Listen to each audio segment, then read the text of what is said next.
Cientistas descobriram o nome de Deus no nosso DNA? Mas como assim? Eles descobriram, através das suas tecnologias em área de observações, uma sequência numérica no nosso DNA. E essa sequência numérica se repetia com a seguinte numeração: 10, 5, 6, 5. Interessante que eles teve a brilhante ideia de traduzir essa sequência numérica na letra do hebraico. Para a surpresa deles, deram, essa sequência numérica, traduzindo nas letras hebraicas, deu o nome e o tetragrama do Eterno. Interessante, né? Isso mesmo, olha só que interessante que eles descobriram. Traduzindo aquela sequência numérica, o número 10, 5, 6, 5. Deu esse tetragrama do nome do Eterno, chamado Eial, em outro idioma, Javé, Jeová, o Pai Eterno, enfim. A seguinte letra: Iud, Rei, Fav, Rei. Interessante. Muito bem. Que é igual esse tetragrama aqui, ó. É igual a palavra Ial. Só que daqui começa a leitura como se fosse hoje, né? Aqui começa da esquerda para a direita, igual ler em português, né? Ou em inglês, da esquerda para a direita. Mas no hebraico era ao contrário, da esquerda para a direita. Yud, Rei, Fav, Rei, o nome do Eterno. Dentro do nosso DNA, muito interessante isso. Inclusive, se nós perguntarmos para um cidadão que tem a fama mundial por não exercer e nem crer na existência de um Deus, o pai da física quântica, se perguntar para ele qual a chance disso acontecer, a assinatura do Eterno, cientificamente comprovada no nosso DNA, qual a chance disso acontecer? Certamente ele dirá: isso foi uma mera coincidência do acaso. Mas será que foi mesmo? Mas se você fizer a mesma pergunta para um matemático estatístico, ele pode dizer o seguinte: para ser um mero acaso, isso pode ser 000, de 1 zilhão, para ser do acaso. Então isso não foi o acaso, isso foi comprovado cientificamente. O matemático estatístico comprova que realmente isso é verdade. Inclusive baseado nessas descobertas científicas fantásticas, que muitas pessoas não acreditam no Eterno, que governa e rege do macro ao micro. Exemplo: grandes homens cientistas no decorrer do século aqui na Terra, eles de início não acreditavam muito em Deus. Acreditavam só na ciência e na tecnologia, que eles afirmaram que ciência e tecnologia são provas e evidências, e contra evidência não existe argumento. Verdade. Mas eles perceberam que o Eterno, o mentor, o criador de todas essas maravilhas, essas babosas aqui, por exemplo, e muita da biosfera e tudo, o pai da inteligência mais nobre, pura e autêntica, não inteligências artificiais, e sim da autêntica, que sempre prevalecerá. Mas devido ao avanço tecnológico na área das observações do macro ao micro, esses cientistas passaram a acreditar em um Deus. Cientistas como Nikola Tesla, que foi um católico ortodoxo, enfim. Aqui também, isso mesmo, Eduardo Fibonacci, Galileu Galilei e também Albert Einstein. Eles de início não acreditavam muito na criação, e sim só na evolução. Mas conforme eu falei agora há pouco, mas quando eles passaram a observar a criação do macro ao micro, do universo e suas criações, ao bode de rings encontrado dentro dos quarks. Então eles passaram a acreditar no mentor e criador, o pai da matemática estatística, e o pai da física quântica. Isso mesmo. E certamente o Criador deixou a sua assinatura no DNA da humanidade desde a criação do nosso pai biológico, Adão e Eva. Colocou a assinatura dele no sangue dele como se fosse uma chave, ou seja, como se fosse uma fechadura que não poderia ser trancada, né?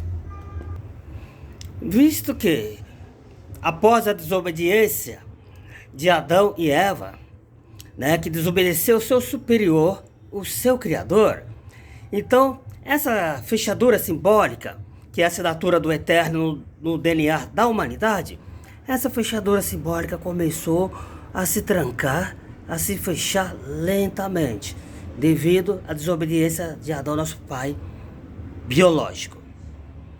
Mas depois de muito tempo, o Eterno proveu uma chave para abrir essa fechadura e deixar ela eternamente aberta. Que chave seria essa? Com certeza, essa chave é a chave da imortalidade, Jesus, Yahushua no hebraico. Jesus, que é a nossa chave hermenêutica e a chave da imortalidade. Para quem exercer fé no sacrifício resgatador de Jesus, Yahushua no hebraico, e tem a probabilidade de conseguir uma vida eterna biológica aqui na Terra. O próprio apóstolo Paulo, se não me falha a memória, ele falou que nem todos os humanos vão experimentar a morte biológica do corpo. Esse corpo que é corruptível será coberto de incorruptibilidade. Mas como assim? Simples assim. Adão e Eva, antes de desobedecer o seu Criador, o seu mentor, Adão e Eva tinham corpos incorruptíveis. Não se corrompia com doença, velhice, né? Enfim, e pós a desobediência do seu superior, Adão e Eva perdeu a incorruptibilidade do corpo orgânico e biológico e obteve assim um corpo corruptível, corrompendo com doença, velhice, por fim, morte. Inclusive, eu costumo dizer, as nações dizem, olha, galera, tem jeito para tudo, menos para a morte. É errado. Até para a morte ainda existe um jeito. Só a pessoa, o cidadão, o civil, exercer fé no sacrifício resgatador de Jesus. Não apenas crer, pois a fé sem o exercício dela nada vale. Mas o que é essa fé que todos dizem? Acredite, a fé é uma certeza do que virá, aquilo que se espera ou que se projeta. E é uma demonstração de uma realidade, porém não é vista, não é observada. É como se fossem ondas eletromagnéticas ou em onda de rádio. E realmente foi comprovado cientificamente. Porque o próprio Eterno, ele colocou a imortalidade na célula, no DNA humano. É comum, no decorrer dos séculos, as pessoas aí já tentaram vários meios procurar a imortalidade, como alguns filmes cinematográficos, o Lago da Juventude, né? A criogenização, congelando corpos humanos em cilindros, né? Na expectativa, quando aparecer a cura real de uma certa doença, para ser acordado, para que seja descongelado. A criogenização já existe há muito tempo. E outras formas de procurar a imortalidade, a fusão de nanomáquinas com a biologia humana. Mas será que esse é o caminho da imortalidade? Conforme muitos já leu e acredita, que o próprio Jesus falou o seguinte: isto significa vida eterna, que absorvam e tenham conhecimento do Eterno e de Jesus, Yahushua, conforme eu falei agora, né? Que Deus mandou seu Filho Jesus Cristo, para todo que nele exercer a fé, não apenas crer, pois na Bíblia das religiões tradicionais, lá em João, acho que é 3,16, lá a Bíblia deles fala que Deus mandou seu Filho Jesus, todo que nele crê tem vida eterna. Errado. Pois nos papiros originais das escrituras grega cristã está um pouquinho diferente. Lá fala que o Eterno mandou seu Filho Jesus, Yahushua, para todo que nele exercer a fé ter a vida eterna. É isso mesmo, uma vida eterna biológica no lar paradisíaco aqui no planeta Terra. Que Deus já colocou o senso da eternidade no DNA da humanidade. E no longo dos séculos, dos milênios, os humanos têm tentado uma vida longânime, conforme eu relatei, falei agora há pouco, como diz alguns filmes cinematográficos, a Folha Juventude, né? E outros meios, a fusão de sangue halogênico de uma criança em um adulto, né? Interessante, procurando a imortalidade. Acredite, a imortalidade está no exercício, né? No resgate de Jesus, Yahushua, que ele deu sua vida em sacrifício propiciatório em troca de muitos, para que todo que nele exercer a fé, mesmo que esteja morto, viverá. Porque a ressurreição é biológica.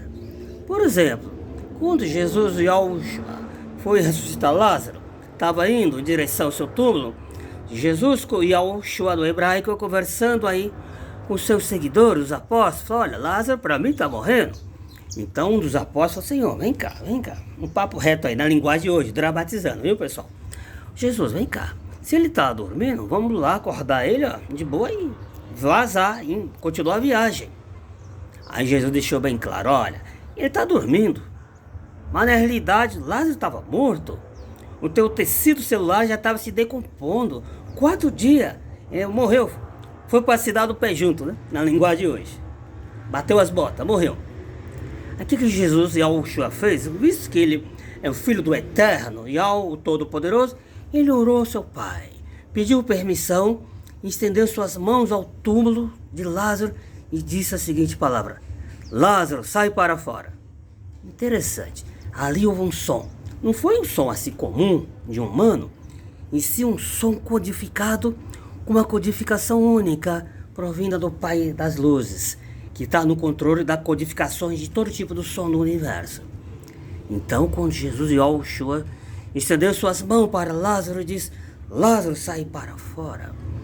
Então ali houve um som codificado, que foi a modificação da célula específica do DNA desse indivíduo, Lázaro, armazenando novas informações, novos dados, tornando as células de Lázaro originais como era antes. Sendo assim, foi possível uma ressurreição biológica.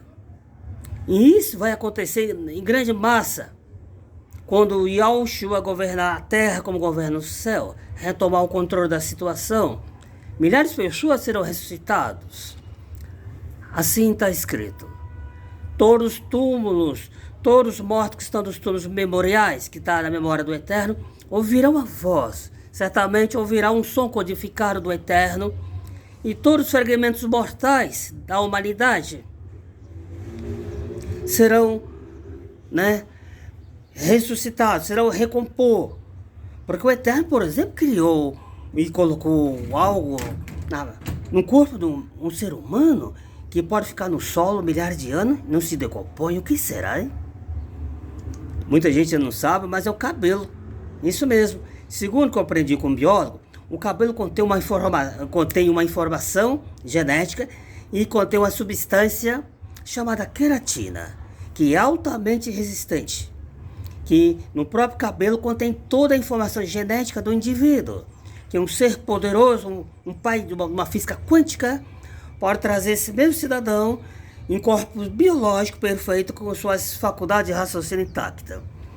E desde então, quem acreditamos que tem esses pilares é Yahweh, o Todo-Poderoso, e seu filho Yahushua. É isso mesmo, pessoal. Aqui está uma linguagem dramatizada, a linguagem de hoje. Quem gostou do vídeo aí, se inscreve no nosso canal, que logo vai ter mais vídeo. Conforme foi o tema desse vídeo aí, a assinatura do Eterno no nosso DNA. Será que isso foi por acaso ou foi um grande projeto? Se inscreva aí.